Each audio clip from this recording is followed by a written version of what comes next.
Okay, and we are live. We got our mod in the chat room. Hello, Vegas girl. Hold it down for us, honey. We're going to wait for some people to come on. Today, we have another very interesting show. Who is Breonna Taylor and who is Michael Ramos?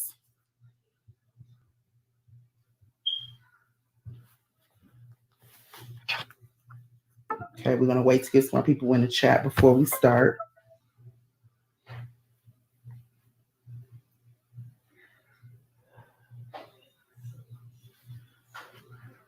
Good afternoon, good afternoon, good afternoon, everybody.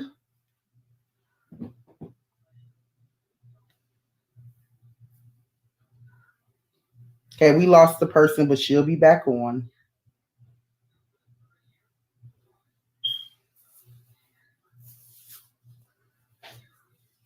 Hey, what is it, Zaine? Mrs. Graves, should I say? Zaina. How do you pronounce your name? That's beautiful.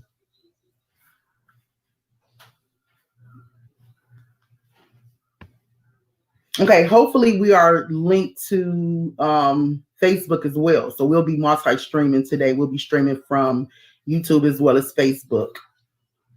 So I'm going to wait for some more people to come inside the chat before we begin. Oh, Mr. Graves. I'm sorry. Mr. Graves.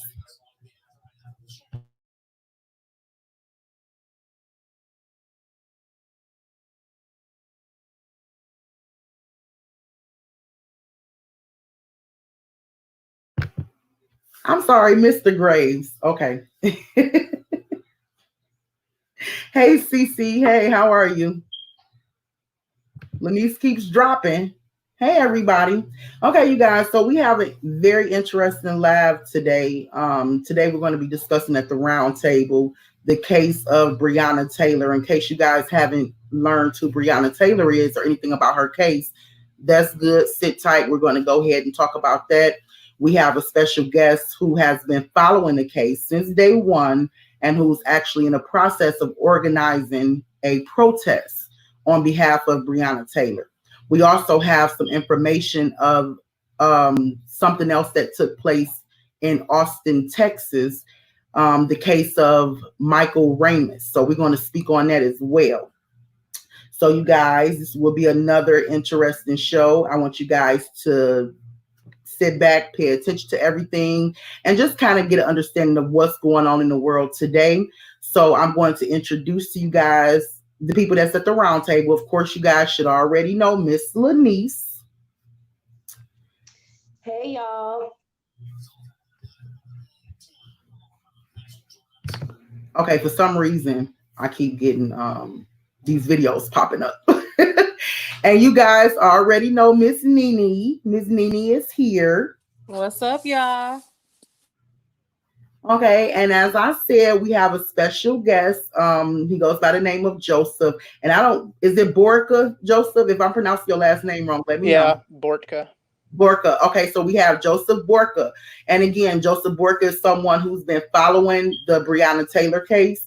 And he's going to give us some insight as to who is Breonna Taylor, what's going on with this case, and also some information on a protest that he's currently organizing. Okay, so we're going to go ahead and turn it over to him and let him kind of explain the details surrounding Breonna Taylor's case. Thank you so much, Joseph, for sitting with us today and speaking with us today. We really appreciate you for being here and giving us some insight on this case, because this case definitely needs some more awareness. Of course, thanks for having me. Okay, you got the floor, Joseph. Just give us a little background about this case and kind of start for those that's new and never heard of this case. And while you're speaking, I'm going to share a picture of Breonna Taylor. Okay. So, Breonna Taylor was an EMT in Louisville, Kentucky, and she was the subject of a no-knock raid at her house. and she ended up being murdered, being killed in the process of this raid. Now, the situation surrounding how the law enforcement was obtained this warrant is a little. It stands on shaky ground, and so it was based on a drug investigation that caused the police to get a warrant, and they went into her house in the middle of the night without knocking, and her boyfriend Kenneth fired back, because what else would someone do if someone's breaking into your house in the middle of the night? And now, not only has a woman lost her life, but Kenneth right now is charged with attempted murder of a police officer. So there's a lot to go into here, but that's the general idea of the story. Okay, so the police came to her house in the middle of the night. Yep. Okay, what month and day did this happen? Do you know? It was in March. It was in the middle of March. I don't remember the exact date. And some are just hearing about this case, correct? Yes. It's just come to the public attention in the last few weeks. I just found out about it a few weeks ago. I actually thought this happened last week. No, this happened in March. That's the crazy thing about it. And I'm sorry, somebody's behind the yard cutting my grass. This just happened in March. I mean, this happened in March. It's just like really hitting the public light just a couple of weeks ago. So this is so was this some type of cover up or something going on? Like, why are we just not really hearing about it? Or did it just not make news? It's entirely possible that these things can just happen, and if say the family wasn't particularly well connected to certain people, nobody finds out about it until later. This isn't exactly atypical for something like this. It just happened that the people that blew it up didn't find out until a few weeks ago, and it hit the right people then, and they took it and ran with it. Okay, so the police comes to her house. Yes. With a warrant, but what do they call it? A no-knock warrant. A no-knock warrant. Yes. So they basically come to her house in the middle of the night while she's sleeping, and then what happens? So the judge signed off on a no-knock warrant, which they specifically use in cases where they suspect people might destroy evidence. Neither Breonna nor Kenneth had any prior charges or convictions. So already there's red flags as to whether or not they should have had a warrant that allowed the police to go in there without knocking. But after that, so just envision yourself in a similar situation. If someone's banging on your door at 1 a.m, something's going to be going through your head. You may be half asleep. You might not even be awake. And then you're awoken to the sound of someone beating your door down. Now, if you have a gun next to you, you sleep with a gun next to you, what's your first reaction going to be? Your reaction is going to be to defend yourself and your family from whoever's about to bust down your door. So what Kenneth did is what any of us would have done, which is he fired at the intruders, not realizing that it was the police because they didn't knock or announce themselves, although they claim they did, which is dubious since they got the warrant as a no-knock warrant. So he shot back. He hit one of the officers who was alive and in stable condition, and he was arrested for attempted murder of a police officer. And Breonna was shot when the police officers fired back, and she died. She was shot 8 times in her own house. So, anything else? How many shots was fired to her home? I believe the news reports I saw said something around 20. 20 shots. Yeah, 20 shots were fired. I heard someone say online that some bullets went into the neighboring house. This is dangerous business here. So they was careless, just carelessly shooting. Yes, yeah. And honestly, in that sort of situation, a lot of these police officers, they're following the orders of their superiors who were not being conscientious enough to realize that busting into somebody's house in the middle of the night is only prone to cause a firefight like that. This is something that not only citizens who aren't part of law enforcement should be angry about, but this is something that people within law enforcement should be speaking out against, because it's putting their lives in danger just as much as it is everyday citizens. This is actually the first time I ever heard of a no-knock warrant. Like, hey, are you guys out there familiar with a no-knock warrant, where they can just really bang your door down and come in or start shooting? Oh, okay, so what was the cause of them even going to her house in the first place? Okay, so from my understanding now, I don't have any of the court papers. I've been getting my information from the same news sources that are available to all of you. My understanding is that Jamarcus Glover, who is the main person named on the warrant, who was arrested earlier that day, he was involved in some drug dealing, and the police noticed that there was a package that he got from Breonna's house and took somewhere in his car, which is circumstantial evidence at best. And they used this and some associated information from Jamarcus, his case involved with a local drug house, to get a warrant that Breonna and Kenneth may have been involved in dealing these drugs, which is when they conducted their search, they didn't find anything. But my question for law enforcement is, how is this enough evidence to risk lives for maybe And also, some marijuana? From my understanding, they came to her home looking for Jamarcus. They thought Yes. they thought that he actually lived there. It was his old address, and I read another thing that said they found some of his mail in her purse, which that's understandable. If you live somewhere and you move out, people still will be getting your mail, so that's not really suspicious at all to me. So it's also possible that he went there looking for his mail or to collect his mail. Absolutely, or that package that they said he was walking away with.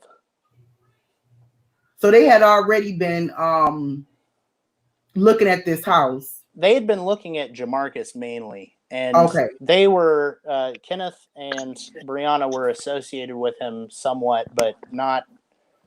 It wasn't. From everything else that I've read and been able to think about for myself, it doesn't seem like Breonna or Kenneth were involved in dealing drugs. Breonna was an EMT, and she was planning to go to school to be a nurse. And Kenneth was about to start a job with the post office. So, these aren't people that are hardened criminals that we're talking about. These are, even if, say, they had a small amount of marijuana on them, why is that something to kill somebody over? Exactly. And they didn't. They didn't even have that. Okay, so she was the EMT worker. Yep. Who 9 times out of 10 worked alongside of these cops. Yep. And was out there saving lives. Yes, and ma'am. This is how her life ended. Like that's just crazy to me. Absolutely. It's not right, and there's a lot of things that we need to do to make sure that this thing does not happen again. So, Joseph, how did you come about hearing this case, and what made you decide to be an advocate for her and also organize a protest for Breonna? So I heard about this through social media. I guess that's really how most of the news gets spread these days. And this is as we were talking before the show. This is just one of many other cases that we've seen in recent years where someone lost their life by enforcers of the state, and we need to figure out how to change this so this doesn't happen again. There's another guy named Duncan Lemp in Maryland who he was shot in his own home. He was asleep when they shot him, and they didn't have any knocking on the door or anything either. There was a no-knock raid on his house. He had no criminal record. Very similar circumstances, although he wasn't even involved with drugs. I'm not even sure what the warrant was for that case. So to bring about to where I got into organizing a protest is there's several different factions, several different groups that really need to be coming together behind this issue, and the opportunity is there to show the people who make the laws that the people are behind Breonna and Kenneth, and the people are behind the reforms we need. And these groups are not only Black activists, like people from Black Lives Matter, but also people in the liberty community, people who are fighting for less government involvement in people's lives, people who are upset at the mass incarceration in the United States that we have right now. The United States is one of I believe it's the second highest per capita incarceration rate, behind maybe it's Russia, I believe. You might have to check me on that, but we have one of the highest per capita incarceration rates in the world. We put more people in jail than almost any other country, and it's through things like the ability for the state to say, we can go into your house without even announcing our presence and risk killing you over something like marijuana, or something like any number of recreational drugs. And so in this issue is the potential for many different groups to come together and say enough is enough.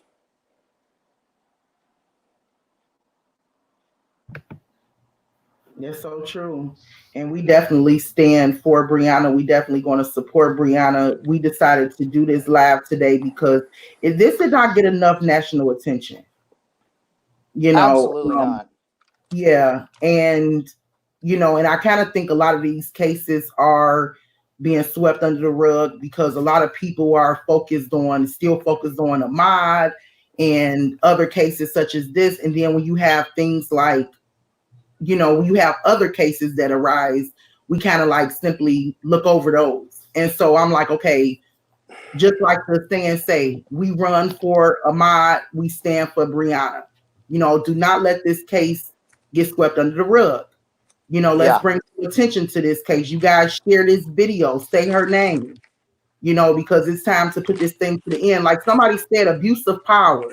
That's what we've been seeing a lot. Abuse of power.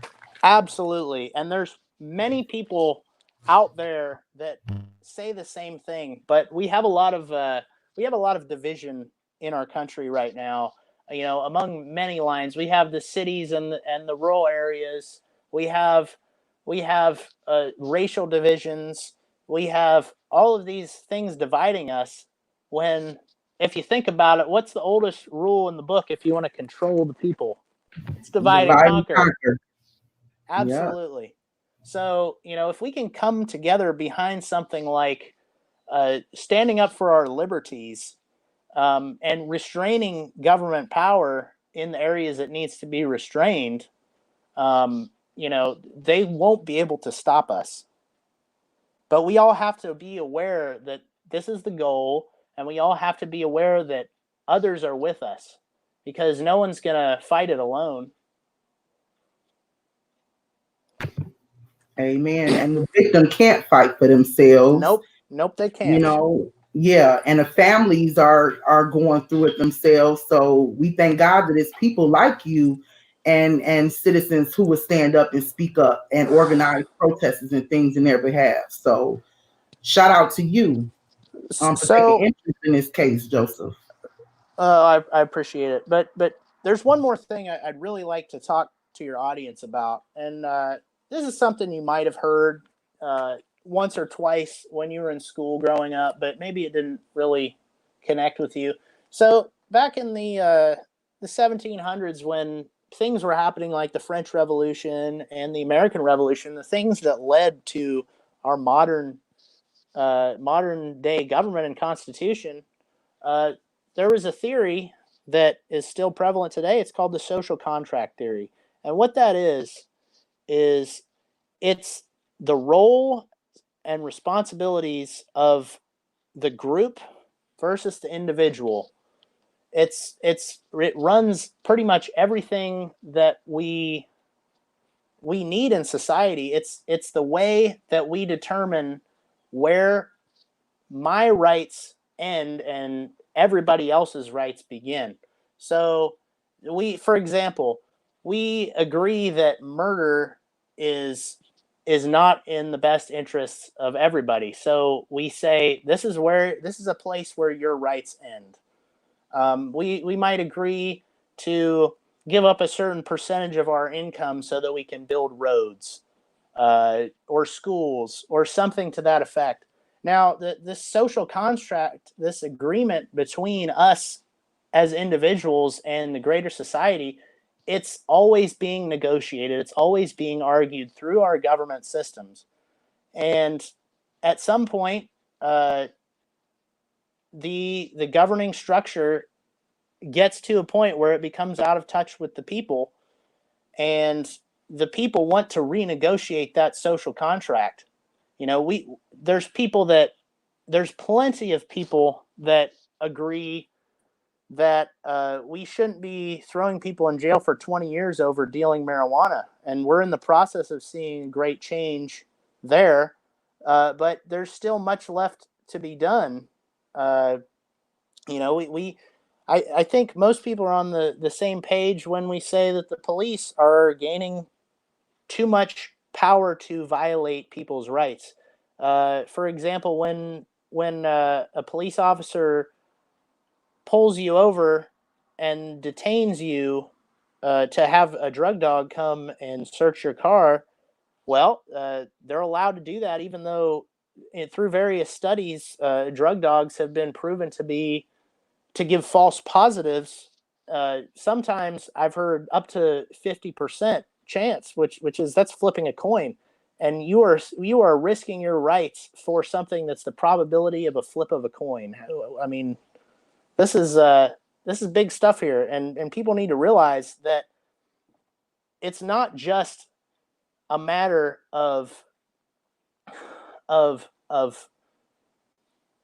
of cities versus the country or white versus black. This is a issue of individuals against the government that we have agreed to give certain responsibilities.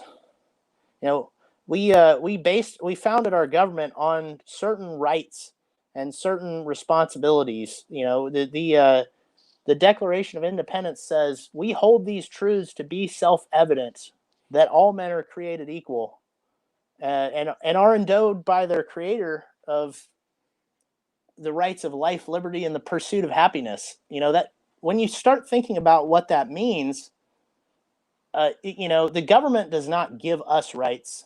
We allow the government to do certain things because we deem them as profitable for us as individuals. It's not the other way around.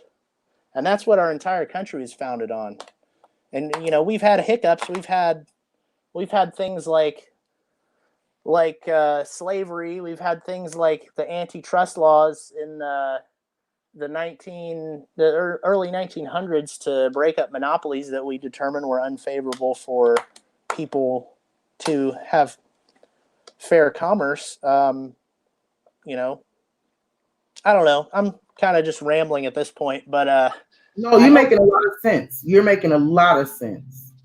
Well, I hope that people can think about these things, and carefully consider and go look up these things for yourself. You know, every citizen has something that people for thousands of years never had, and we have the internet, and that is the most powerful tool for learning that we've ever invented. And this knowledge is available to everybody. You don't need a college degree to go on Wikipedia and search for any information. You don't need any sort of formal education to learn.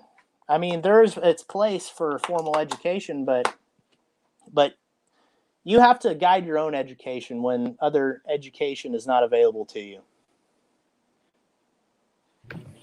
I totally agree. I always tell my children, Google can be your best friend. It can be your worst enemy, but it can also be your best friend. Absolutely. It's a tool, not a toy. Exactly. Well said. Yeah, and so we definitely have to hold our government responsible because we put them in power, you know, and of course what we're seeing today is it's chaos. A lot of it's orchestrated chaos. Of course. And people that know me, I've been speaking about orchestrated chaos for a long time and government agendas and things like that. So yeah, it's all a divide and conquer strategy. You know, and it's not us against us, it's us against them. Or them against us, should I say. Yep. It's really a shame, but you know, people are fallible, and honestly, when placed in various situations, it's really scary how close we are to doing things that are really morally reprehensible if pushed to the limit. You know, when people were in the gulags in Soviet Russia under Joseph Stalin, which were forced labor camps. I'm not sure how much you know about that, but Joseph Stalin put millions of people in forced labor camps and stretched them to the very edge. You know, people died of starvation there while in the process of building roads and railroads and farms and towns in the middle of Siberia. And those people who were doctors and lawyers and tradesmen and just normal everyday people, they were both the victims of the forced labor, but they were also the people that enforced the horrible atrocities. They were the prison guards, and they were the bureaucrats who said, we need 10,000 people to go build this railroad. You know, get them however you can. You know, people have a lot of evil within them, and if we don't acknowledge that, then we just ignore it and become unaware that it's so close, and we won't be able to fight it. Most definitely, and we're seeing the evil. Yes, we are. We're seeing it. You know, and like we was discussing behind the scenes, you know, it first start by just having a conversation, you know, a great dialogue, you know, exposing. That's how you expose the evil. I mean, we're seeing the evil. We know it exists. You know, there is no explanation why these people are getting gunned down by those who are hired to protect and serve them. Mm-hmm. And then you Well, have innocent lives taken away. Someone like Breonna, who actually work for the system and who actually work helping save lives, who work aside of some of these officers. I mean, come on, y'all. It's no explanation other than the fact that it's just evil doing. well, and that's the I forget who said it, but it's good ends when, or evil begins when good men refuse to stand up and do something, or something to that effect. You probably recognize the. Man, I got to look that one up. But people have to stand up, and the first thing you have to do is stand up and say, "This was not right."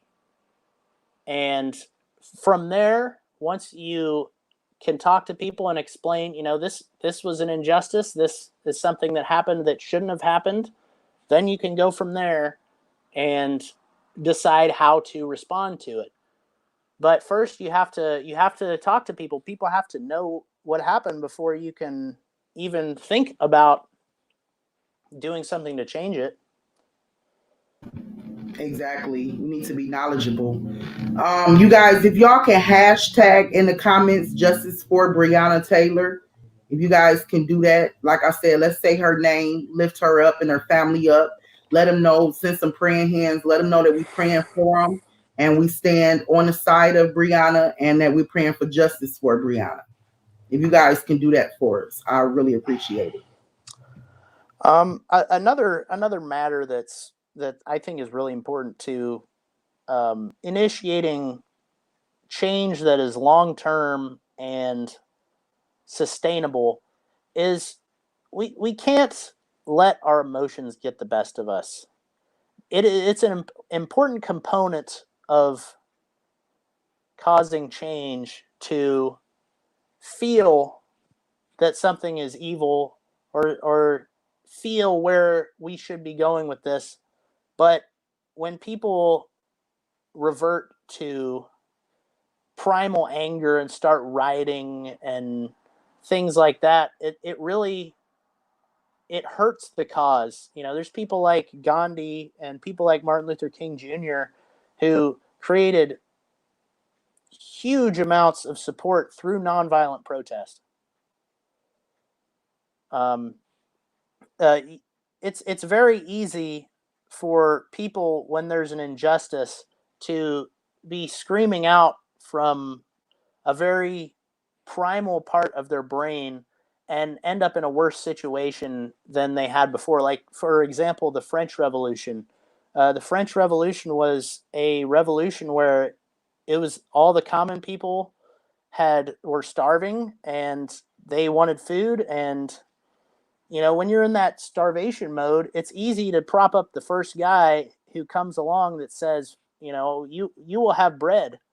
And we ended up with thousands of people being killed at the guillotine because the wrong person got in power, because everyone was worried about starving to death rather than how do we make a better society that works for all people. So it's very important to be using our abilities to think critically about these situations before rushing into things.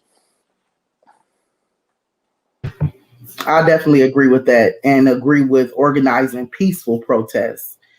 Um, because like you said, chaos chaos begots chaos, and Yes. we don't get anywhere at all. I So agree with that, but I'm going to play devil's advocate for a second because if you're constantly, let's say, I knock on your door one time and I say, I need some food, and I know you have the food, and you close the door in my face, okay? I'm knocking on your door again and I'm saying, please, I'm starving. Can I get some food? And you keep telling me, no, get away from your door. I'm knocking 3 times now. I've knocked 4 times, 5 times, 6 times. After the seventh time of you telling me no, then what do you think that I'm going to do? I'm going to stop asking. And eventually, I'm going to come in and I'm going to take some food because I'm hungry. I have a family to feed. I'm starving. So I understand that we should do things peacefully, But at the same time, when is enough enough? We always have to be aware of the potential for conflict to turn violent. I mean, everybody in the modern world, there are a lot of people in the developed world that don't understand how close we are to violence in the streets. If, say, the supply chains got cut, if all the truckers stopped doing their jobs for some reason and food didn't get to the supermarkets, you know, it only takes a few days for everybody to be rioting and breaking in other houses and doing whatever they need to do to survive. And in part of one of our motivations for forming societies, forming governments, is to have systems in place that incentivize us to work together in getting what we need, rather than simply, I need something that you have, so I'm going to kill you for it. And because that is the cost that we will pay if we do not work together. You know, that we have the second amendment of the Constitution in part as self-defense, so that there's always that risk if the government tries to impose something that is unfair and unjust. It's so that we always have that mutually assured destruction, just like was in the Cold War, just like with the nuclear bombs from Russia and the United States aimed at each other. I mean, the issue is, you know, if we don't protect ourselves, we're open for you to destroy us, and it's a hard line to walk. Okay, and speaking for the African American community, because we've been seeing so much injustice, and we have been, and this is me speaking from, our community, Of and course. we have been tolerable and patient and peaceful when it comes to asking for equality, Yeah. when it comes for asking for justice, when we have been very peaceful. At some point, I do agree with Lanice. At some point, you get tired. Mm-hmm. At some point, you get tired and you say, enough is enough. Because the same people that we're bowing to and the same people that we're trying to organize peace with are the same ones that's destroying us. Do you get what I'm saying? Are the same Yeah. ones that giving us a slap on the face. Yeah. So it's Yeah. kind of like, at what point do you say enough is enough? And, we're going to do whatever we have to do by any means necessary. Because you have your Martins out there and you also had your Malcolm. Yeah. Yeah. And both played a very valid role in their respective place that they had in the civil rights movement. You have to always have that. What's the saying? Walk softly, but carry a big stick. You have to have the confidence that you will defend yourself by any means necessary when you stand up uh, against power. What I would suggest to anybody within the Black community who is feeling like they've lost out and are looking for a way to make things better, I would start reaching out on online liberty communities, people that are committed to defending the rights that are enshrined in the Constitution. Now, the Constitution was by no means perfect. Slavery was still allowed for almost 100 years after the Constitution was written. But no document is perfect, and the rights that we have enshrined in our Constitution as important rights, like free speech, rights to defend ourselves through the Second Amendment, rights against illegal warrantless search and seizure in the Fourth Amendment, the right to remain silent in court. All of these rights that we know as we hold up as important, they're starting to be eaten away at by the powers at be. And I feel like the best way to reach a state of equality of opportunity is for people to first know their rights, and second, to come together based upon defending those rights. No one can do this in a vacuum. You have to make connections. You have to reach out to people that you may not agree with on everything. But if you can come together but behind the principles that we've all agreed are important and have worked for quite some time, I think that the powers that be will have to listen to us. I think it was the Revolutionary War was fought by 3% of the population, and they won. They won independence from England. You know, it takes a certain percentage of people, and then it all goes from there. And that's one thing too I think about, us. I think that, a lot of us are not proactive enough, Yeah. and that plays a big role.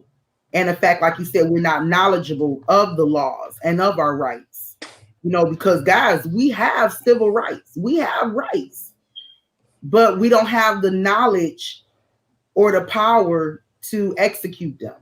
At least that's what we feel. And it takes work. It takes yeah, and work it definitely takes work. Like you said before, Wikipedia, can give you the information that you need. It's easier than it's ever been. Yeah, most definitely. I definitely agree with that. I think that we all should be more proactive, and it shouldn't just take cases such as Breonna. It shouldn't take for something to actually happen for us to start chanting Black Lives Matter or All Lives Matter. We should definitely let this become a part of our living, a part of our daily lives, gathering information. And also it can help the next generation up under us. Imagine if everybody who spends 6 hours a day scrolling through their phone on Facebook would take an hour of that and just go on Wikipedia and look into, things like civil rights. What rights do we have?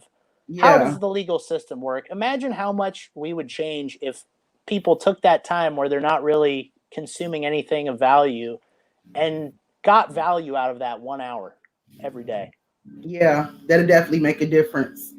That would, and like you said, align instead of us dividing, allowing them to divide us, but aligning as humans who are all suffering. Absolutely. We are one people. So I have a background in biology. I have a biology degree. And one thing I learned in our evolution class that's very pertinent to the racial divisions that we have is you can find two people from Africa that are more distantly related from each other than a given white person will be from a given black person. So there's so much genetic diversity within Africa because that's where people first began as human beings, that there's actually more difference between some Africans than there are between any other races, between other races. So, this idea of race is very socially constructed and pretty much based on superficial characteristics. There's another thing that I learned was the modern idea of what we consider racism to be came as a way for slave owners to justify their behavior. Before the abolitionists came around, Africa was just the convenient place to get slaves. There would be slaves from many other places, from Arabia, from Eastern Europe. I'm of Polish ancestry, which is the Slavic ethnic group. Well, the root word of Slav comes from the same root word as slave. You know, slavery has been something that humans have dealt with for a long time and are really only just stopping. And there's places in other countries where people work for basically are slaves in sweatshops in Southeast Asia. There's plenty of places where they force children to work basically just for food, and it's basically slavery. So I don't know. And we still see it here in the United States. Yeah.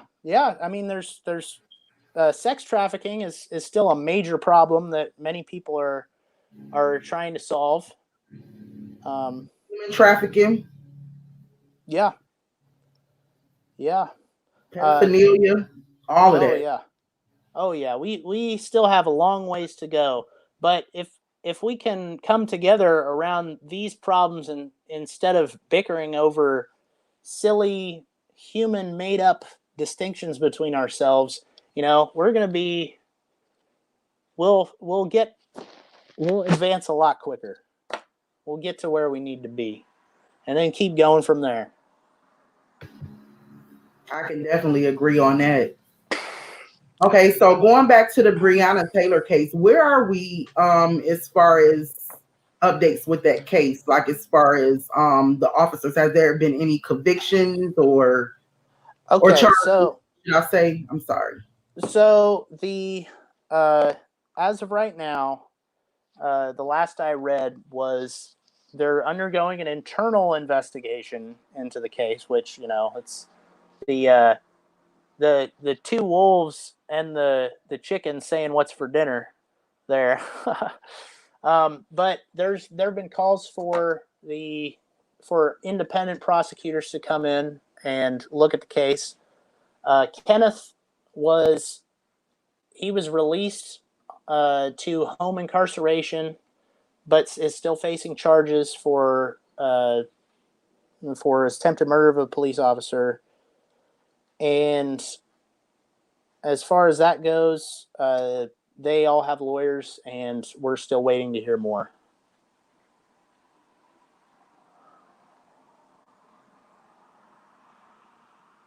Okay, so I was pulling up an article real quick. I'm gonna screen share that just in case anybody want to follow up with that. I'll also put the link to the article inside the description.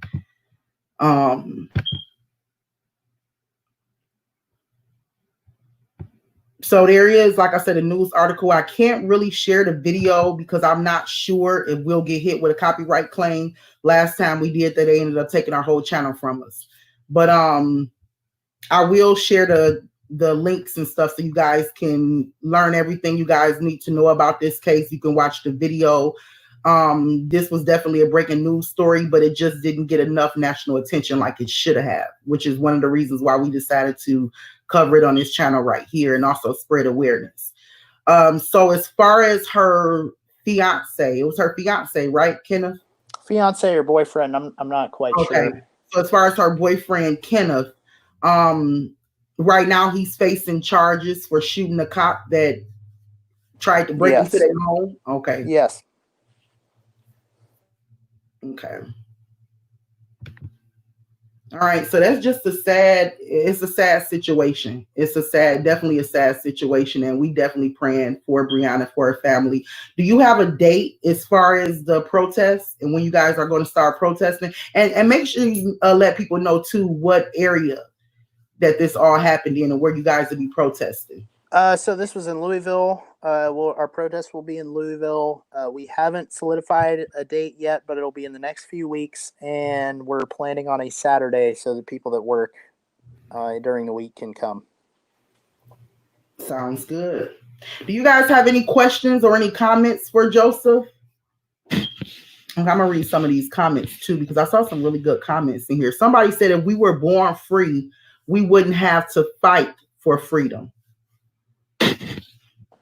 Yep. Freedom isn't free. I think it was Thomas Jefferson that said the tree of liberty must be watered from time to time with the blood of tyrants and patriots.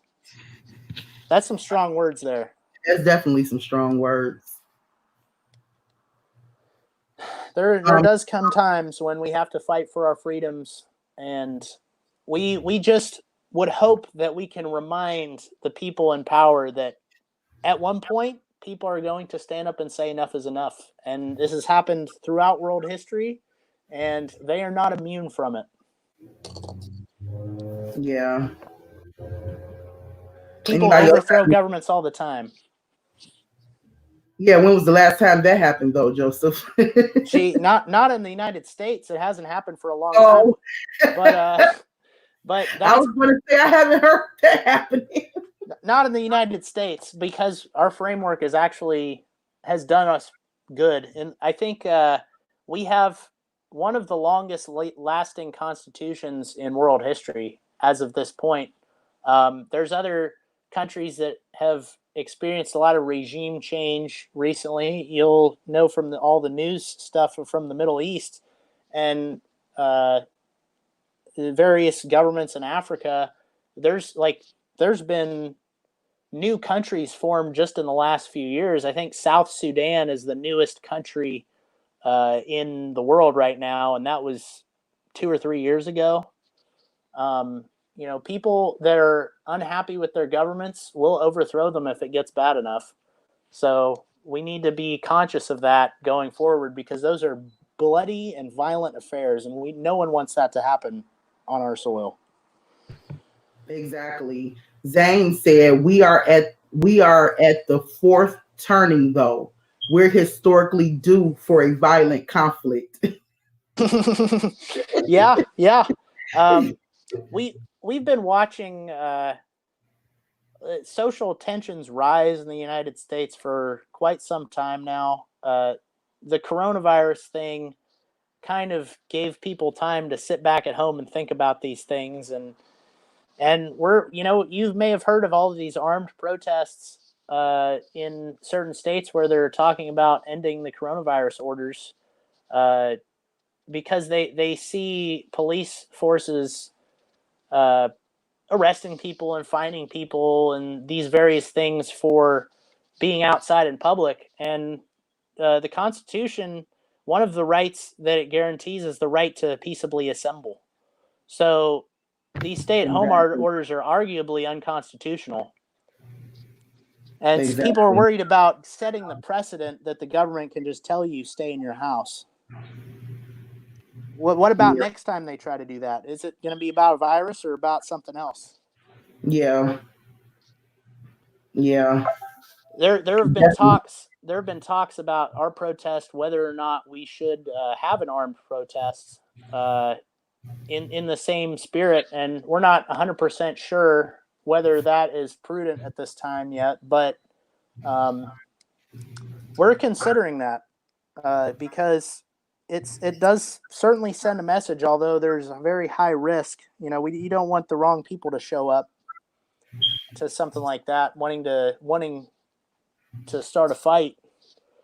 But it can be an important expression of our sentiments and our feelings towards what's happening, but it has to be approached very delicately. Yeah. With knowledge, wisdom, and unity. Absolutely. Yeah. Okay, so you guys, what we're going to talk about next is another case similar, sort of similar to Breonna Taylor, which in this case, it involves a guy, and he was not in his home, but he was in his car. Okay, and I say similar because of the abuse of power from the police force, lack of training from the police force. So I'm going to share with you guys a quick clip of what we caught, what Lanice found. And this guy name is Michael Ramos. And again, his case did not make national attention. And there's currently a protest going on right now in South Austin. So what we want to do is we want to lift up him and his family in prayer. And, oh, hold on.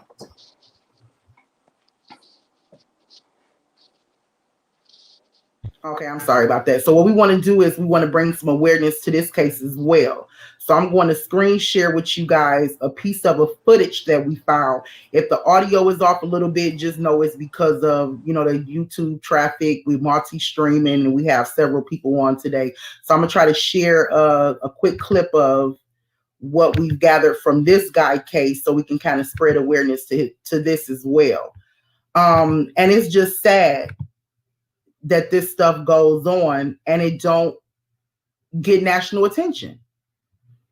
Okay, so I'm going to share with you guys this video.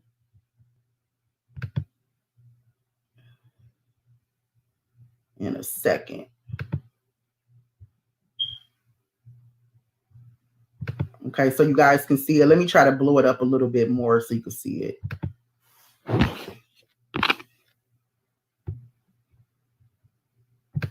So I want you guys to drop me a 1 if you guys can see and hear the video.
Okay, so let me play it a little bit more so you guys can understand what's going on. So he was in his car.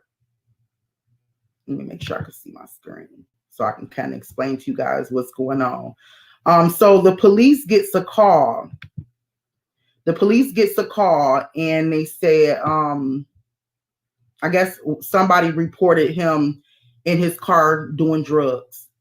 Okay, this was the reason why they approached him. And so it was also said that he had a gun in his car. And so the police approaches the guy. The guy gets out of his car. Can you guys hear me good? Drop me a 1. He gets out of his car with his hands raised and they shoot him with bean bags. Okay. And if I'm not mistaken, it's like 12 to 13 times. They shoot him with bean bags. Okay. So Michael Ramos, because I've done my research, you know, and from what I've gathered, bean bags would have anybody thinking that they were actually shot, like it actually feel like you being hit with bullets. So this guy thinking that he's being shot with bullets, he decides to flee. He decides to get in his car and pull off. You only have a couple seconds to react when you feel like, you know, the police is shooting at you. You know, like I said, he gets out his car, he has his hands up. Next thing you know it, they just start loading around the bean bags at him. So he gets in his car and he proceeds to drive off. And what do they do next, you guys? They start shooting up his car with real bullets, okay, with a rifle. And they kill him automatically. So that's what you're going to actually see in the video when you hear the people in the background. They're saying they're shooting at him. When he was standing, when you see his car right there and he's standing by his car with his hands up, the first round are bean bags. Okay, so you'll see him get in his car and you'll see him drive off. And that's when they proceed to shoot him with a rifle. Okay, so I'm going to kind of play it back a little bit so you guys can know what to look for.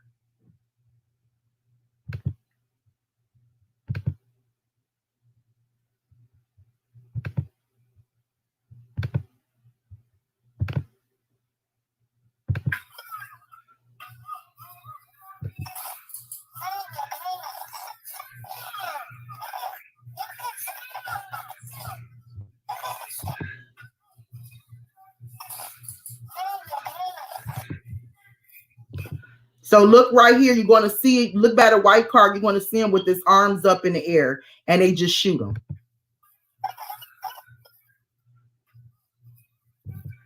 See, right there is where you see Mr. Ramos standing right by his car with his hands up in the air. Drop me a 1 if you guys can see this. Okay, this is him right here. I think a silver car. He's standing right by his silver car, and he has his hands up. And so you're going to hear the gunshots. And like I said, the first round of shots they let off was a beanbag. You're going to see him get in his car and drive off. And that's when they proceed to gun him down.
I'll say, okay, so as you guys can see, he was standing outside.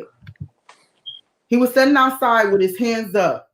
Now, why did they even feel the need to hit him with a beanbag? When you that hold definitely your wasn't hands up, clear. I'm sorry? I said that definitely was not clear from the video why they felt the need to shoot him at him. Exactly. Because when your arms is up, you're surrendering. You're surrendering. Yep. And so from my understanding, you know, he pulls off, and this is just us from the outside looking in, because, you know, to get hit with a beanbag, it hits hard. Of course, you know, when someone gets hit like that, you know, they're not thinking critically about the situation. They're thinking, do I need to run? Do I need to fight? They're in that fight or flight mode where they need to either get the hell out of there or stand and fight. So it's no surprise to me what happens.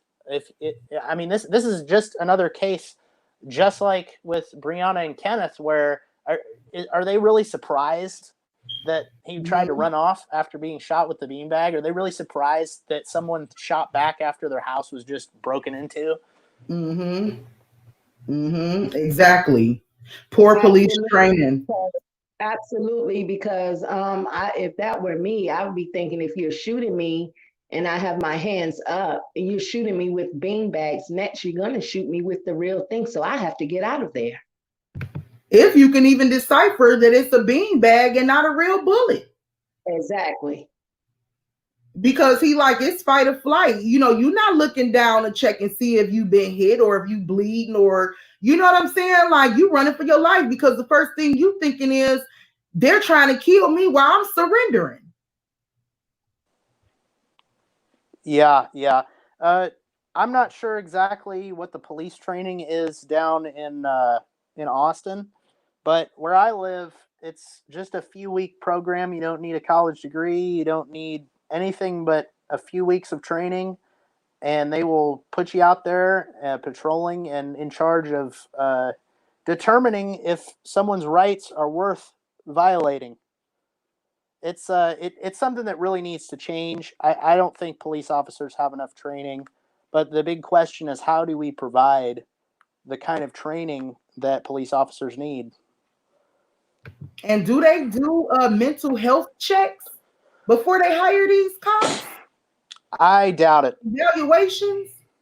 I think here in Chicago, they've been doing like mental checks on the officers, because it's been like a lot of officers committing suicide on the job or when they're at home. So I think they started doing mental evaluations on them up here, I think. That's good to hear. Yeah, I think they need to do it everywhere, because as Vegas girl said, a lot of them are trigger happy. And a lot of these people, I mean, this is just from my own personal opinion for the sake of conversation, a lot of these people must have been bullied in school, and now that they have some type of power, they feel the need to abuse it. I don't know. I don't But think that's an unheard of, I think that's a good hypothesis there. That's what I'm trying to say. I think that probably has a lot to do with it. yeah, I mean, like they really, I think everywhere they need to do mental evaluations on these people. And from Michigan, where I'm from, yeah, just all you have to do is take a few weeks training course, and anybody can become a cop. And they actually recruit cops. That they have such a lack of police force, they recruit them. And it's just bad because they're not equipped to be out there on the streets handling citizens. I think And they often get the what is it? Not the vows they took. What is it called that they take? Their oath. Their oath. Yeah, they forget their oath. I really think that we're at a place in our development as a society that we could require police officers to have an extra 4 years of training in the form of some bachelor's degree kind of program. It doesn't necessarily have to be like a traditional college degree, but I think just that many years of extra training and maturity would make a world of difference in our police force. It would lead to less situations like this. It would lead to, I think, a better relationship between citizens and the police officers themselves, because I think they would make better decisions out in the field. People need some more growth and maturity before becoming police officers. I definitely agree with that. John Q said the beanbag shooting actually provoked the man to flee the scene, which I totally agree, John. To defend himself from being hurt any further, the police then justified themselves to shoot him. Bait and switch technique by cops. Wow. That's a great point, John. They definitely provoked him. And so I guess them provoking him actually fleeing justified them to shoot him. And we see a lot of this. Or they may use the we have suspicion that this person might be carrying a firearm. They have a gun in the car. And so that would provoke them to either tase you or shoot at you because we believe that this person is carrying a firearm. I'm sorry. Go ahead, Lenise. I'm sorry. I think I also read that initially that he was evaded the police some type of way, like they was chasing him and he got away, and then later on they saw him again, and this is why they approached him. I didn't hear that part. So I'll love to know where you got that from, and if you can provide that so we can actually show it to the people. But from my understanding, they got a call that he was in his car using drugs. And that if that's the case, as Joseph said before, using drugs does not give you the right to shoot at somebody or to take somebody's life. You see what I'm saying? Especially, and also they have this car in their custody. They haven't released any information as to what was found in the car. And you know what, Joseph, I want to ask you as well. Did the police release any footage as far as Breonna Taylor's case? Was any of them wearing body cams at the time? That's another big red flag in this whole story. They did not have body cameras. Any of the police officers involved in doing this, as far as I know, it wasn't department policy for them to wear body cameras during this sort of raid, and they have come out and said that they're going to change that policy. So that's something good, but I'm not sure how much that's actually going to change. That should be mandatory all over. Absolutely. That should be mandatory. It's mandatory in Chicago. I don't know if they turn them on, but they're supposed to now. I think they signed some kind of some waiver that whenever they report an incident or you go to a scene or something, you're supposed to turn that body camera on. So I'm almost positive they probably had body cameras, but didn't turn them on. Especially if you're serving a warrant, you should at least turn the body cam on. Yeah, like what's the point of having it if you don't turn it on? Yeah, a lot of cities are mandating them now, and we really do have the capability to support that sort of thing. And not only does it protect the citizens, it protects the police It officers protects them as too. well. Exactly. It's transparency, and that's what we want in our police force. Exactly. Okay, Exactly. it says here that APD spent on the killing emphasizes Ramos' supposed failure to comply with police orders. They also insinuated that Ramos's vehicle was connected with other crimes, although they have yet to provide evidence for these claims. It was reported that they believe the vehicle could have been involved in burglary and invading police in Austin. So, yeah. It really just shuns me how they all of a sudden come up with all these narratives and excuses and things like that once they've already committed their part. You know, instead of being accountable for what they do, it's like they always try to come out with some type of narrative, or you get what I'm saying, to justify what they did.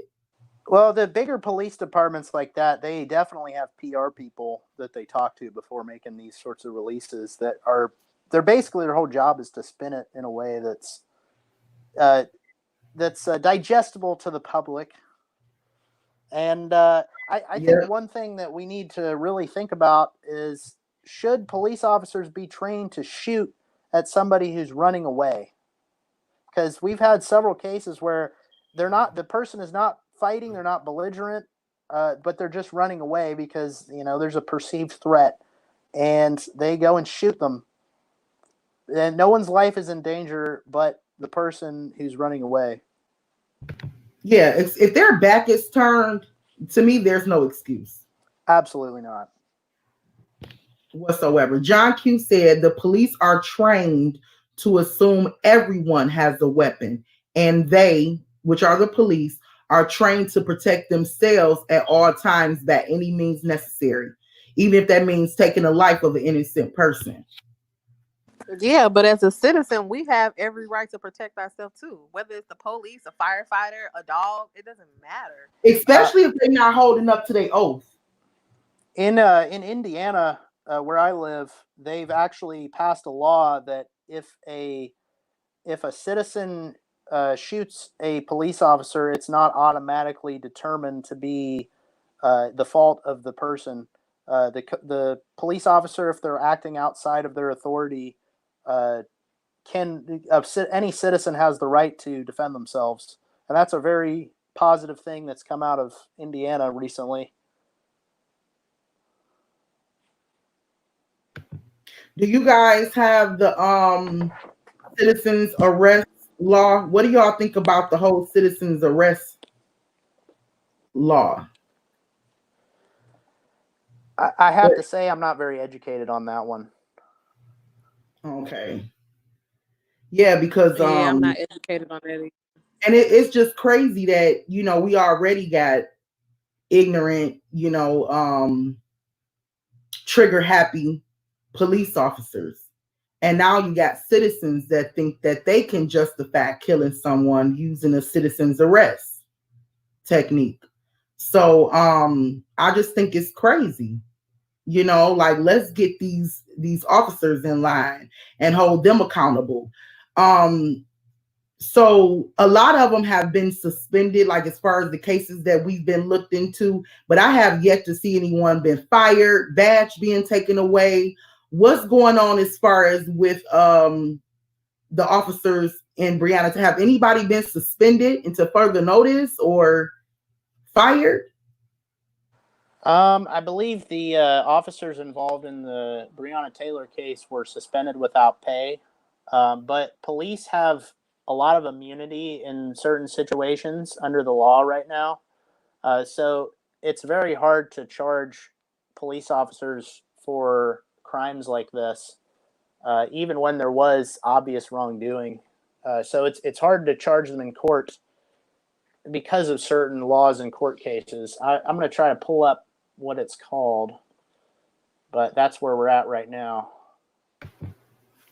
See, that's crazy. It shouldn't. They need to overlook that law, especially to make it fit today, because we just been seeing case after case of police brutality.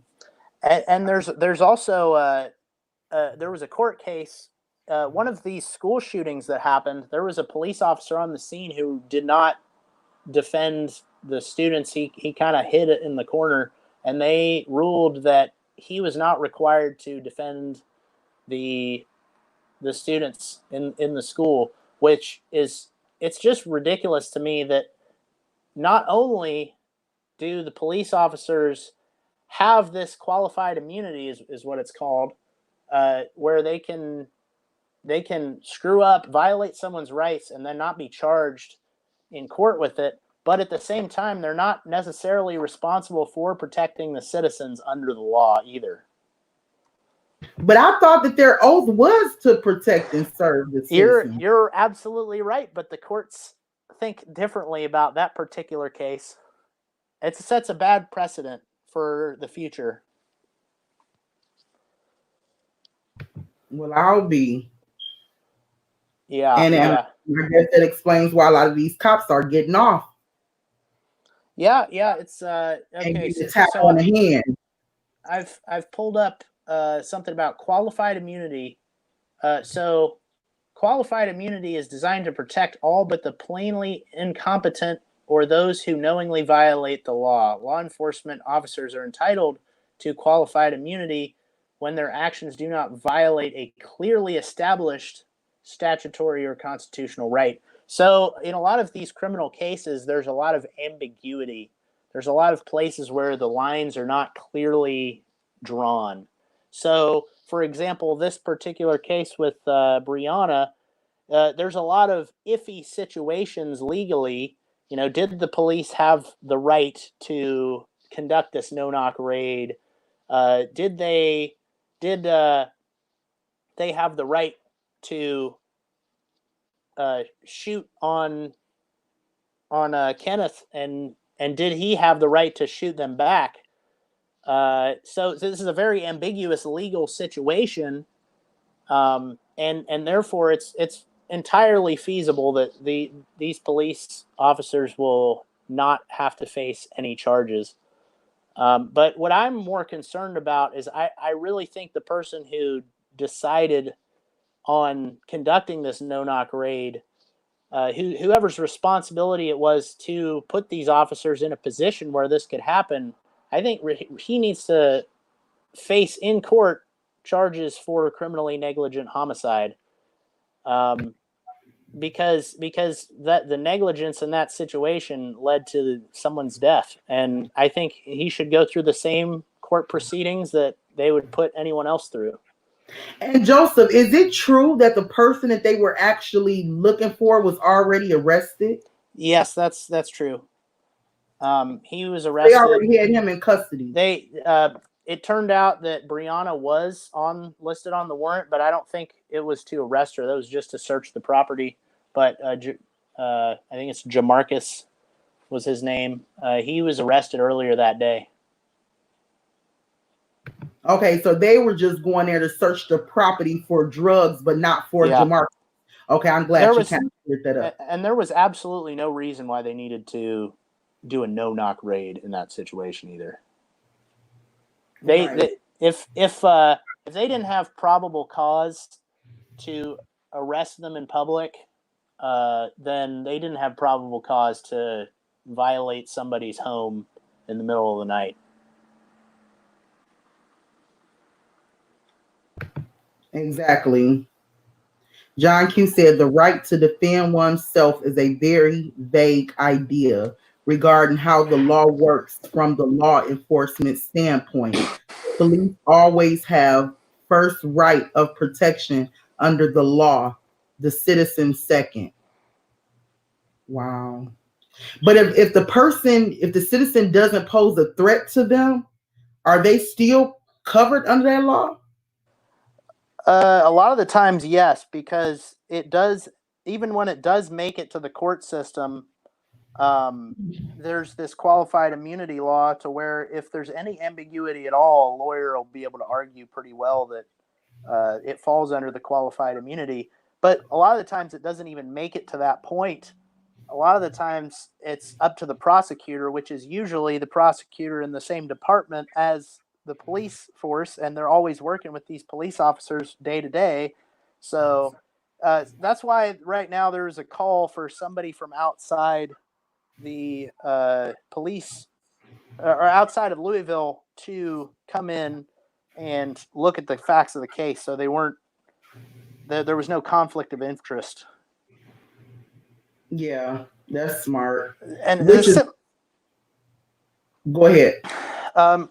It's really a similar thing to what happens in rural areas. When I'm from small town Indiana. That's where I went to high school, and I've stayed living through college.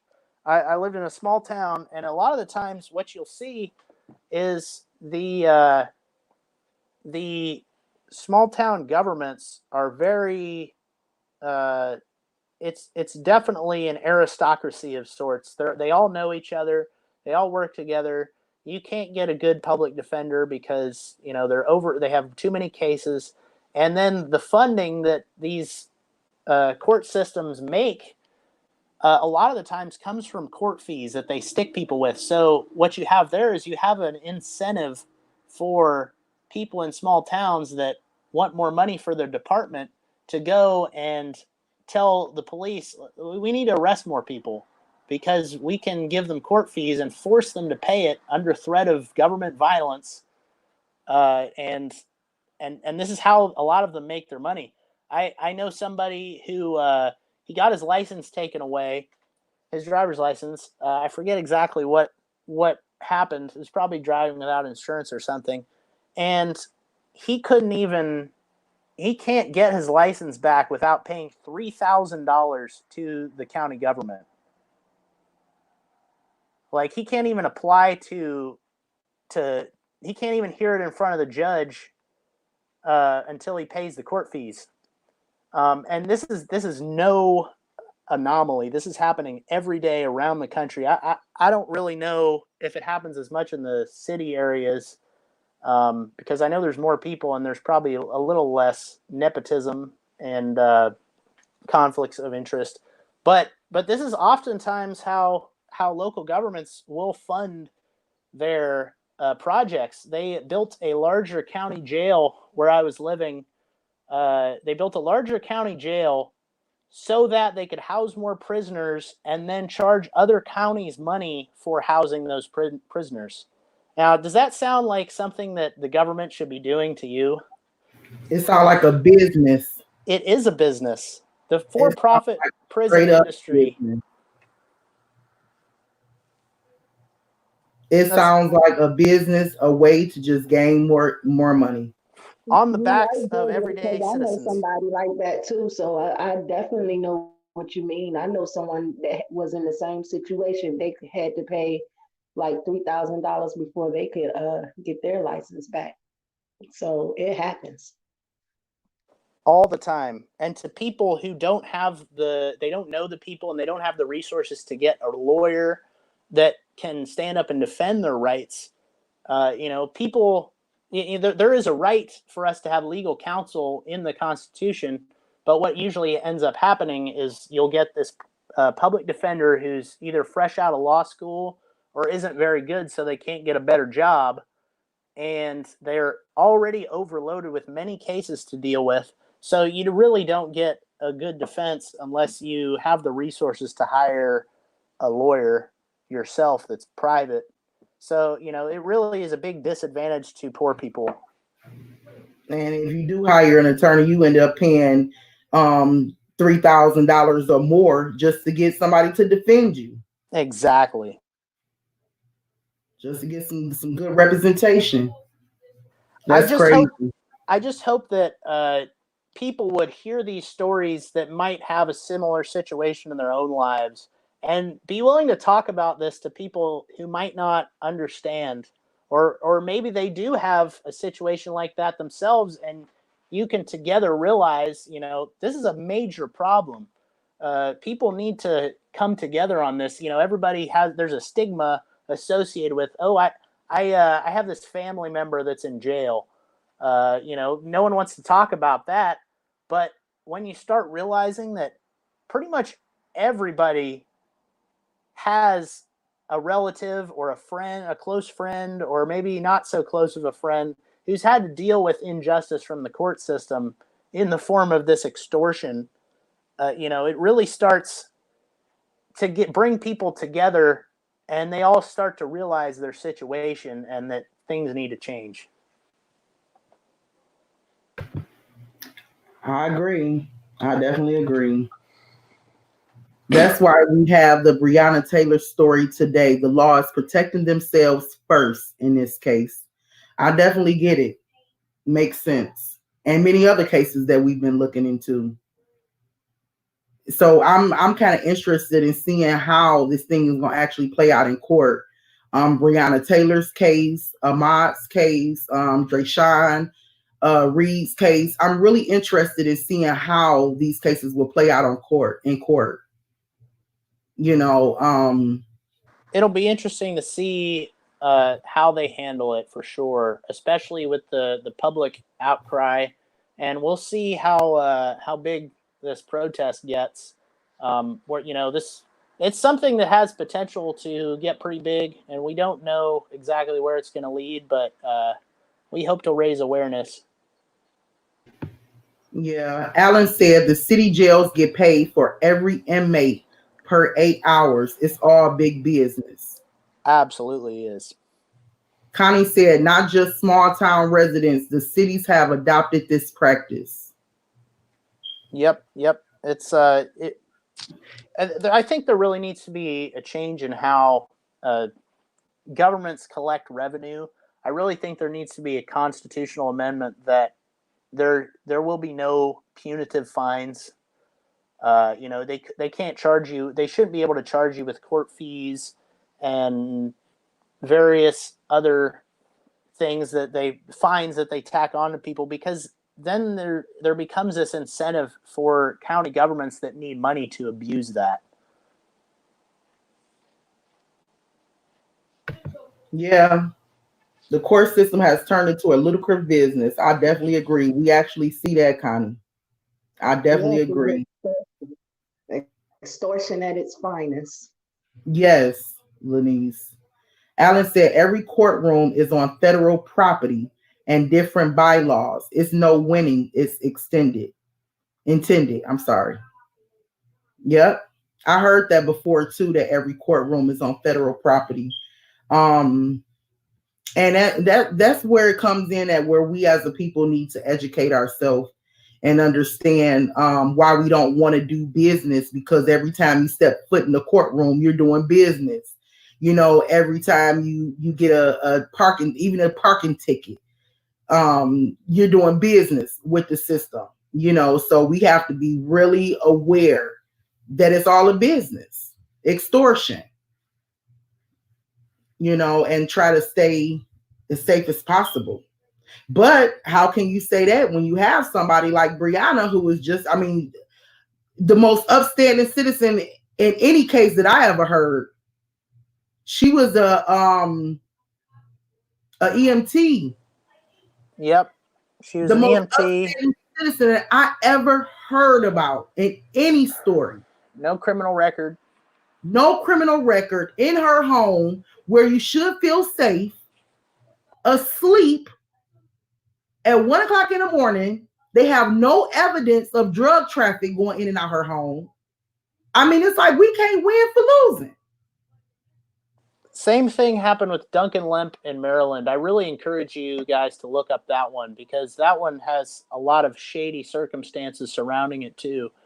He was an organizer for some of these liberty groups who are forming militias, and just to prepare in case anything were to happen where the government would need a check placed on it, just like we're given the right to form militias in the Second Amendment of the Constitution. He was forming a untraceable forum online for these people to communicate without being tracked by the government. And he was He was shot in his own home while he was sleeping. Very similar circumstances. No knock raid. Yeah, it was pretty horrific, and no media coverage on this one either.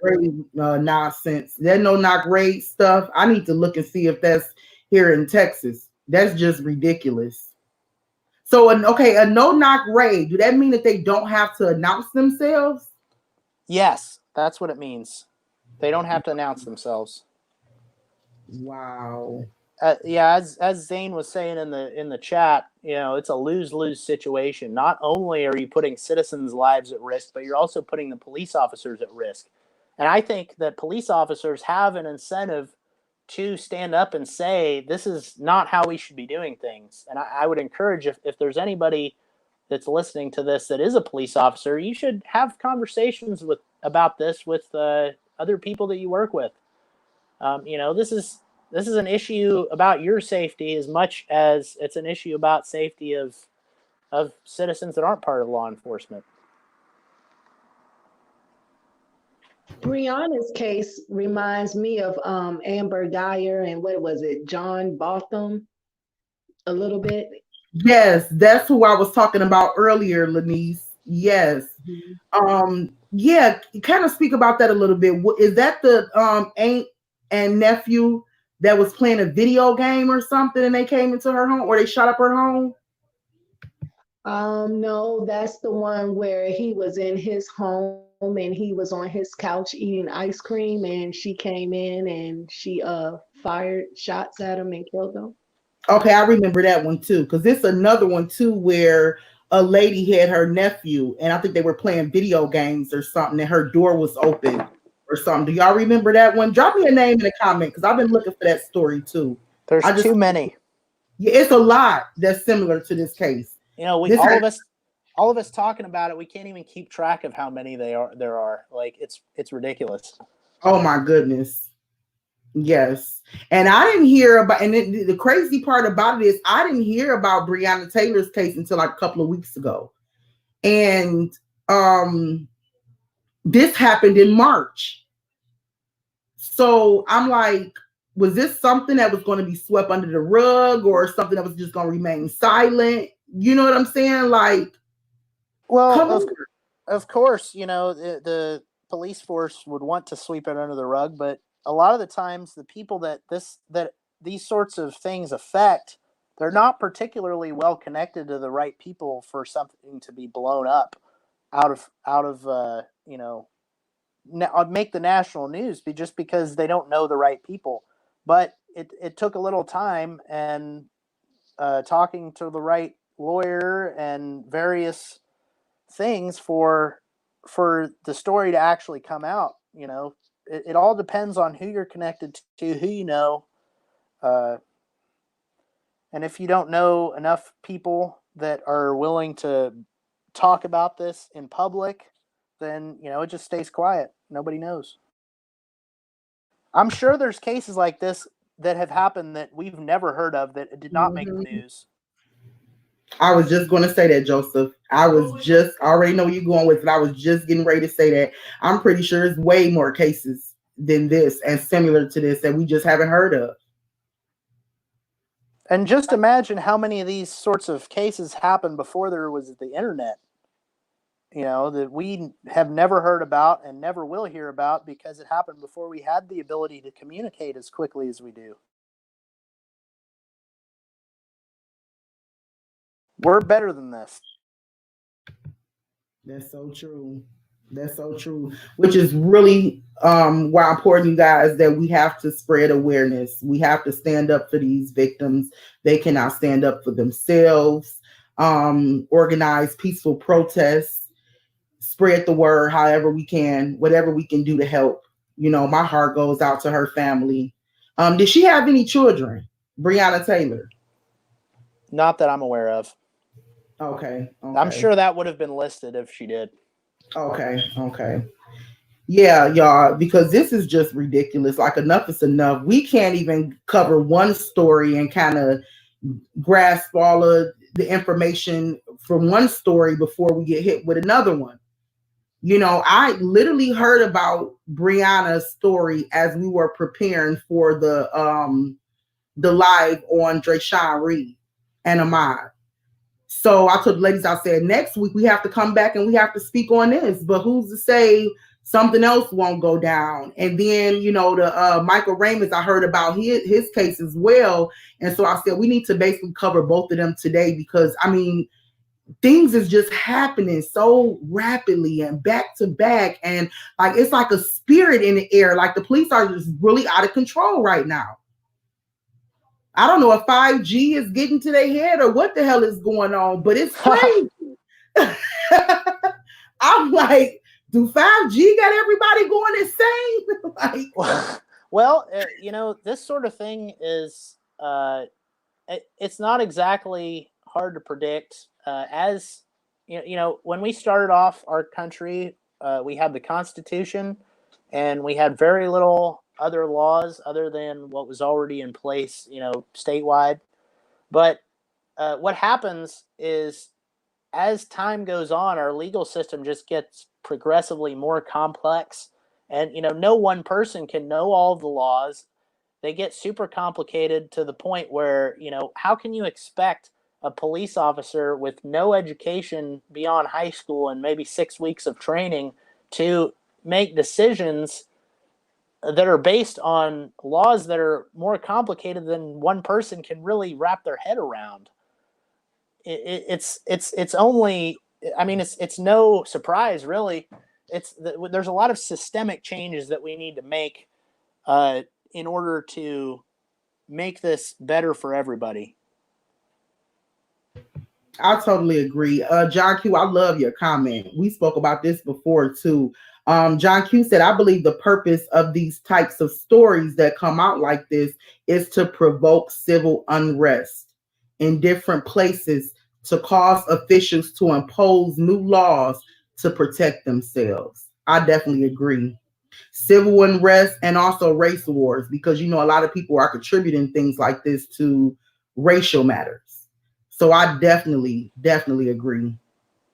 I can see how people would be doing that, although I wouldn't say that's the greatest strategy, because in the United States we do have the ability to defend ourselves. It's not like in England where no one can have a gun, and so if the government wanted the police force to come in and just force everyone to stay home, they could, or like it is in China. What about if they actually create a new law to take away our right to defend ourselves? Well, that is why the liberty movement is gaining support, because people have been predicting they're going to try for years. This has been happening for years. Canada just passed another very draconian gun law where they're trying to ban all sorts of types of guns. Around the country, states are passing laws where they're called red flag laws. You can look that up if you want. Red flag laws allow uh, anybody to report someone for being, say, mentally unstable or prone to violence, something that's pretty ambiguous, so that the police can go to someone's house and take their guns without a warrant. Which it's very easy to argue for in Congress, because the goal is, you know, you don't want some crazy person who is a loose cannon to have a gun, and you want to be able to take those guns away from them as fast as possible. But what people don't realize is this sets a precedent that anybody can go and blame somebody and say they said this, and then get the police to go to someone's house and take their guns from them.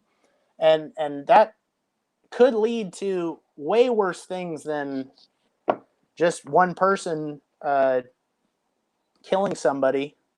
It can lead to the government getting the people in a situation where the government has the monopoly on force, and only actors of the state, like the military and the police force, have guns.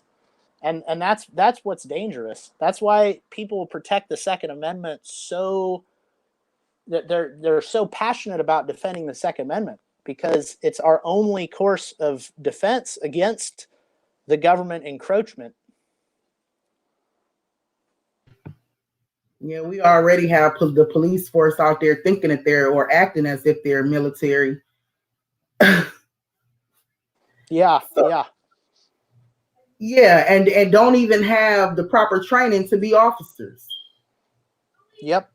They don't have the proper training in a lot of cases, and they, now you'll see pictures all the time of the military vehicles that they've bought, just to, I guess, enforce whatever laws that they're required to enforce. Which nowadays, with the drug trafficking and the war on drugs, it's given the police a lot more rationale to go and to search people, to arrest people. And one of the things that I'm really passionate about is explaining to people the real effects of the war on drugs. People often overlook when someone says we should legalize all drugs. What do you think? Do you think that sounds a little crazy? I don't want you to be able to go to Kmart and buy heroin at the pharmacy. It sounds pretty crazy, doesn't it? But the problem is, it's not so simple of an affair. You know about prohibition in the 1920s. The United States government passed a constitutional amendment that banned alcohol in the entire country. And what happened was it created a giant illegal market for alcohol. So the only people that were willing to sell it were gangsters. The only people willing to break the law to make money are the gangsters and the people that are not afraid of killing people to achieve their ends.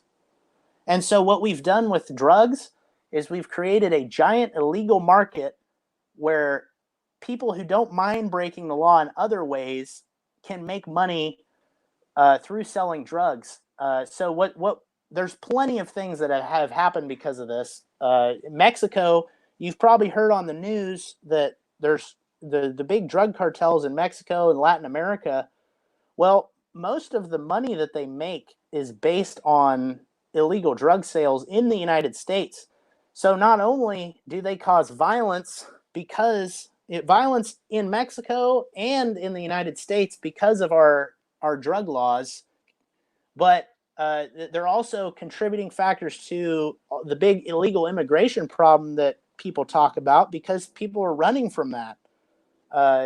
They've given police forces reasons to detain people. These laws have. Let me take a look at my notes. There's a lot of things that the war on drugs has caused here. Let me look at my notes for a second. But yeah.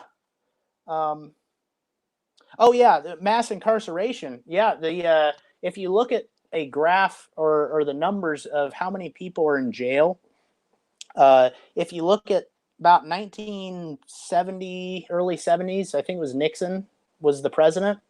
The amount of people in jail was pretty typical. It was very low, comparable to other countries. And then when the war on drugs was enacted, that's when it began to become a huge problem of incarcerating massive amounts of people. And there's several reasons why the government made drugs illegal. For starters, they wanted a reason to arrest all the hippies in the 1970s and 60s.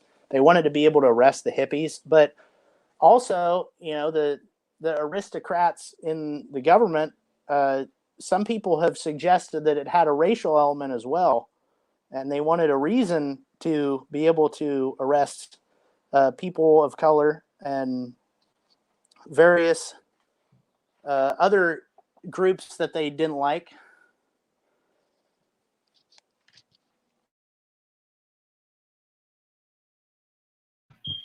Yeah, so they had the power to control everything. Absolutely. So I would hope that people listening to this will, think critically about whether what we have paid for making drugs illegal, even though, most sane people, if drugs were illegal, would not go out and buy, drugs are legal now. I'm going to go out and buy an ounce of heroin and do it all right now. No, I'm not. And I think that most people are in the same boat. And I think the costs do not make the benefits worthwhile. Yeah. We need to think about handling drugs differently. Alan said everything we was taught about the war on drugs. Hold on, you moving. Drugs and drug addiction was a lie, as this quarantine has proven. Is a true human touch is all that is needed. You're so right. A lot of addiction does not have to do with the drug itself. Drugs can be reinforced because they are pleasurable. People like to get high, but they become a problem when people have something to run from that they go to the drugs for. There has to be that component of avoidance for someone to get really addicted to drugs. If people have a horrible family life, that might be something where they get some sort of satisfaction out of. They might go hang out with other people that do drugs, and that's how they find that family. And it's really sad, really. And then what we do is we throw these people in jail, where all they do is make friends with other criminals and drug addicts. And then when they come back, we just kick them out and we say, here, you're free. And where do you think they're going to go? They're going to go to those people they got high with before, who they consider family. So, putting people in jail over this is not the solution. Yeah, and how many of the jails are filled with drug distributors? I can't pronounce it. Y'all get what I'm saying. Well, and with Breonna Taylor, this was, if there was no war on drugs, this arrest, she would be alive today. She was killed in a drug raid. They were looking for drugs and they didn't even find any. That was the whole reason for the raid, was they were in a drug investigation. Is this worth people losing their lives over? Exactly. Definitely not. The drug totalitarian tiptoe technique designed to strip the constitutional civil rights of everyone is their game plan, all designed to control a specific population of people at any given time. It's in our face. I agree with that, John. Yeah, so I hear a lot of people want to place blame. They're very quick to place blame on specific people or not so specific people. Like, people talk about a massive plan to enslave everybody, but a lot of the times the reason it's so sinister is because it's not so much a room full of people somewhere that are making decisions for the entire world. A lot of the times is the systems themselves that we create incentivize the behavior. Who's creating these systems, though? It's not us. Well, people create people that's systems in the room in power that's creating systems. What I'm saying is that a lot of the times people don't realize the effect that certain things will have. Like people want to work together so that we have certain things in society, like, roads and houses and relative safety. And we try our best to come up with ways to approach that with the law. But what happens is people get complacent and they say, I like the way things are and I'm not going to try to change, and it's not my business. So really, we all have to play our part in talking about these things rather than just saying, oh, it's this gang of people, of the elites that run the world. Which, yes, there's an aspect of that. There's definitely people that pull strings that we don't really even probably know or are in the public eye. And there's certainly an aspect of that, but it's not, these people are not all powerful is the point that I'm trying to get across. Is we need to be willing to stand up for what we believe in, have conversations with people that may get us looked at funny or even laughed at because we believe they're the truth. And if we can't do that, well, then, we're only giving people, the people that would abuse power, the room to abuse it. But how long would it actually take for us to unite, stand up, and be a force? How many people do we have to watch lose their lives over these people? We need to stand up right now and stop. We need to stand up and say, we need to stop this. We need to be organizing right now. We shouldn't wait. But my point is that people have to tackle these things themselves instead of wait for people in, Washington, D.C. or Frankfurt or Austin or wherever they think that the people that make the laws are. We need to be able to stand up and push for the change ourselves instead of say it's not my problem, it's somebody else. I guess that's the point I'm trying to make. Yeah, I get that. Alan said the worst thing, we're going to ask her a couple more questions. We're going to get ready to get off. We're going to have Joseph to say some final words and get ready to get off. Alan says the worst thing, okay, you kind of strolled up a little bit. The worst thing you can do to a person is to stop them from doing what they love to do. These laws handicap so-called addicts. It makes it nearly impossible for them to live a normal life. It's countries where drugs are legal and there's no drug problem. Is America just one big pill popping animal? You ain't lying about that. So change definitely needs to start immediately. Absolutely.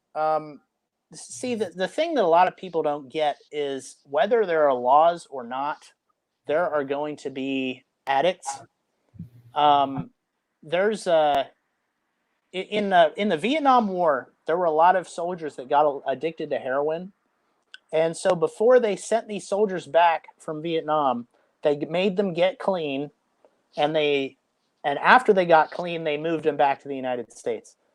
And so the percentage of them that actually relapsed and went back to drugs was only, I think it was 1.5%, which is no more than the rate of people who are already addicted to drugs as the baseline of citizens. So,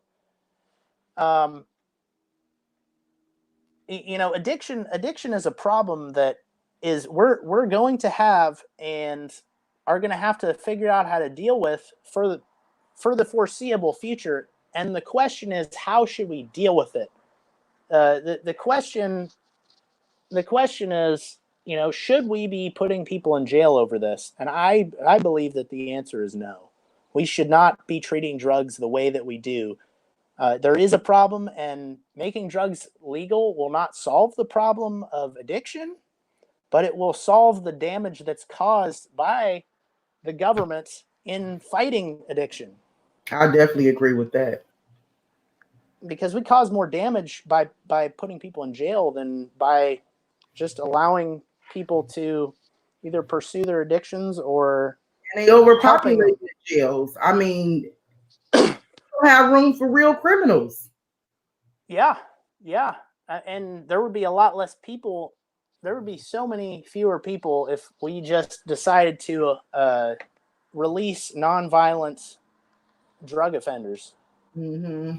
And these people, it's not like saying we're going to just give them a free pass. If somebody steals to support their addiction, we should throw them in jail for stealing.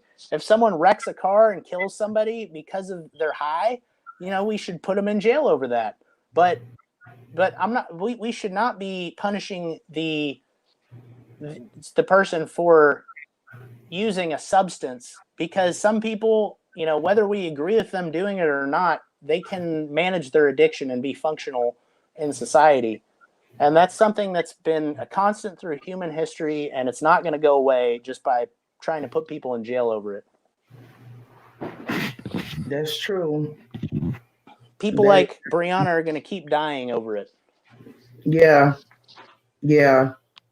And now, which gives them a justifiable cause to go in your house with an unannounced warrant, or you see what I'm saying? Like, that's just no. If Breonna and Kenneth had been gangbangers that had killed people and were holding up stores, we wouldn't be having this conversation right now. These were normal people going about their lives who, maybe they smoked a little weed. What does that matter? Why should people be busting down their doors and killing them because of that? Yeah. And also we have Michael Ramos, who, they claim that they got a call that he was sitting in the car smoking weed or getting high. Yeah. He lost his life over this. It's insane. And the police officers involved will likely face no charges, and there will be no justice. Which is a shame. Okay, so I'm going to read John Q's, and then we're going to go ahead and get ready to close out. John Q said, we the people have to stay on the beam and let them know insistently that we disagree to any infringement of our civil rights. Yes, John, we have to be the night owl on the wall about it. Amen. I totally agree. So, yeah, yep. As far as aligning ourselves with the right people and getting more knowledge of the bylaws and our civil rights and stuff, what do you suggest? So the first thing I want to start advocating and actually standing up now. The first thing that I would ask people to do is, like we were talking about earlier, spend an hour of the day that you would have been scrolling through your Facebook or Instagram or whatever social media news feed that you prefer. Take an hour of that and either watch some YouTube videos about law or something edifying, something that's valuable, something that you want to learn about the world. Or look on Wikipedia or the internet is open for you to use and learn things. So I'd ask you, if you're listening to this today, to challenge yourself to learn something.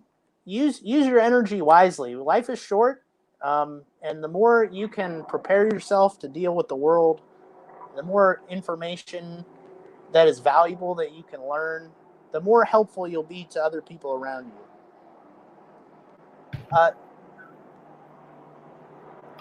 Well said. Very well said. Okay. Oh, did you want to have any final words? Add any final words to it, Joseph? Yeah. So there's two policy positions that I would really like you all to consider and have a conversation about with somebody. And those are, we really need to have a serious conversation about ending no-knock raids, because they can be done away with without any loss in our ability to enforce the law. And the other thing that I would like everybody listening to this to really consider is having a conversation with somebody about drug policy and why we are treating drug addicts like criminals.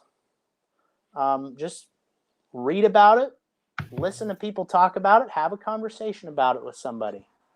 Are there any petitions or anything that's going around? I didn't notice in the Facebook group that post that we should sign. There are a few petitions going around. I know there's a change.org petition. I believe I signed it. You can go sign those petitions. If you're in the Louisville area, stay tuned. We'll have a Facebook event up when we are ready to announce a date for the protest. It should be on a Saturday so that anybody that works during the week can come. But stay tuned for that if you're in the area. Okay, and I'll definitely be sharing it. I'll share it also on our Facebook page, in our Facebook group, and on my page. So we'll definitely be looking forward to that. Thank you so much, Joseph, for coming on and speaking with us today. Just know that we stand behind you, and we will be sharing the protests when the protests come up. If anybody wants to follow Joseph, could you tell them how to follow you or follow the Facebook group to support Breonna? Yeah, there's a Facebook group called Justice for Breonna Taylor, and you can go on Facebook and you can join that group, and we'll be posting updates through there. I have a Twitter. It's at Joseph Bortka, JOSEPHBORTKA. I post stuff from time to time on there. But yeah, I'll be posting about the protest, and stay tuned. Okay, that's amazing. We'll definitely be looking forward to it. Okay, so for you guys, just in case you guys didn't know, next Wednesday is the birthday of Kenneka Jenkins. So we're going to do a special live in honor of Kenneka Jenkins, and we're going to speak on her case next Wednesday. So make sure you guys stay tuned for that. We believe that, well, I definitely know, I can speak for myself, I wouldn't be in the position that I'm in if it wasn't for Kenneka Jenkins and the Kenneka Jenkins case. And I wouldn't have met these lovely ladies that I work with every Wednesday on this panel. So next week, we will be speaking on Kenneka Jenkins and doing a special live to make sure we keep her name alive and her case alive. So stay tuned for that next week. If you guys have any questions, comments, or information that you guys want to share with us, my Nightbot should come in and make sure you guys have the email. But if not, I don't know if Nightbot probably took a nap. Just email us at queensroundtable@gmail.com. Send that information, any questions, anything you would like us to share regarding Kenneka Jenkins' case or anything else in the future. So thank you guys for tuning in, and we will see you all next week. Bye, everybody. Bye. Bye-bye. Bye. Thanks for having me.